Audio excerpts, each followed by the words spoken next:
जय श्री राम दोस्तों। भारत सरकार ने वंदे मातरम को राष्ट्रीय गीत की तरह मान्यता पहले से ही थी। अब इसको पूरा गाया जाएगा और ये राज्यसभा और लोकसभा दोनों जगह पास हो गया। इसमें 3 साल सज़ा के प्रावधान भी हैं, तो ये बड़ी अच्छी बात है। जो लोग कहते हैं ना मोदी जी काम नहीं करते, तो ये देखो वो पेट्रोल डीजल गैस के लिए नहीं है, आपका काम ये हो रहा है। जो चचा नेहरू ने उसमें से कुछ पैराग्राफ काट दिए थे और एक पैराग्राफ किसी सरकारी काम में गाया जाता था। अब क्या होगा कि अब पूरा ही इसको गाना पड़ेगा, नहीं तो 3 साल की सज़ा है। तो जो हमारे दूसरे धर्म के लोग हैं उनको थोड़ी सी दिक्कत हो रही है, लेकिन होनी भी चाहिए, कोई दिक्कत नहीं है। क्योंकि जब ये देश राम कृष्ण का है तो यहाँ राम कृष्ण की ही बातें चलेंगी, ना किसी और की। लेकिन वो लोग अभी भी अपने आप को सुपीरियरिटी मानते हैं, लेकिन यहाँ की खाना पीना सब चाहिए, लेकिन यहाँ की कुछ चीज़ें अपनाना नहीं चाहते।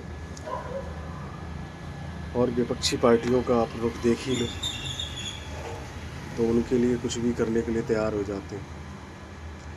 कभी पटका पीला पट्टा पहन के मंदिर जाने में शर्म आती है, लेकिन जालीदार टोपी पहनने में उन्हें कोई दिक्कत नहीं होती। चलो ये तो छोड़ो, खैर बातें हैं। दूसरा, इसको लिखा गया था बंकिम चंद्र चटर्जी जो है, वो पहले ग्रेजुएट थे और संस्कृत में उन्होंने लिखा था 1970 में। फिर ये धीरे धीरे, और इस गीत का इतना वो था कि जब भी आज़ादी की लोग निकलते थे लड़ाई के लिए तो ये गाया जाता था, लोगों में जोश भर देता था। और वो डिप्टी कलेक्टर भी रहे, उनके पिताजी भी रहे, लेकिन उन्होंने भारत माँ के लिए काम करना बंद नहीं किया।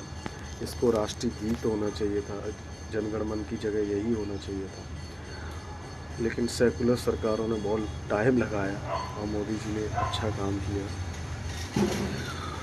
दूसरा, हमारा झंडा भी भगवा होना चाहिए था, जिस पर ओम होना चाहिए था, लेकिन क्या करें हम लोग ना, इतने ज़्यादा ही वो होते गए। जबकि किसी भी कंट्री में चले जाओ उसकी हिस्ट्री उसके लोगों से होती है, लेकिन हम अपनी हिस्ट्री भुलाते जाते हैं। तो मोदी जी वही हिस्ट्री आपको याद दिला रहे हैं और उसी पर काम कर रहे हैं।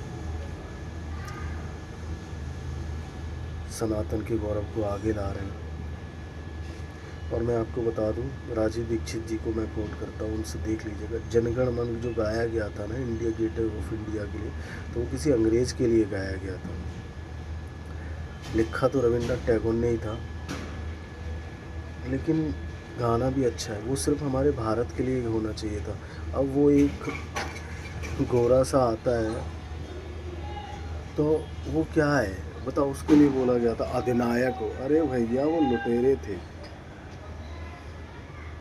लेकिन बड़ा अच्छा है। ये बिल पास हो गया, अभी और बिल भी आने हैं। Thank you. जय श्री राम।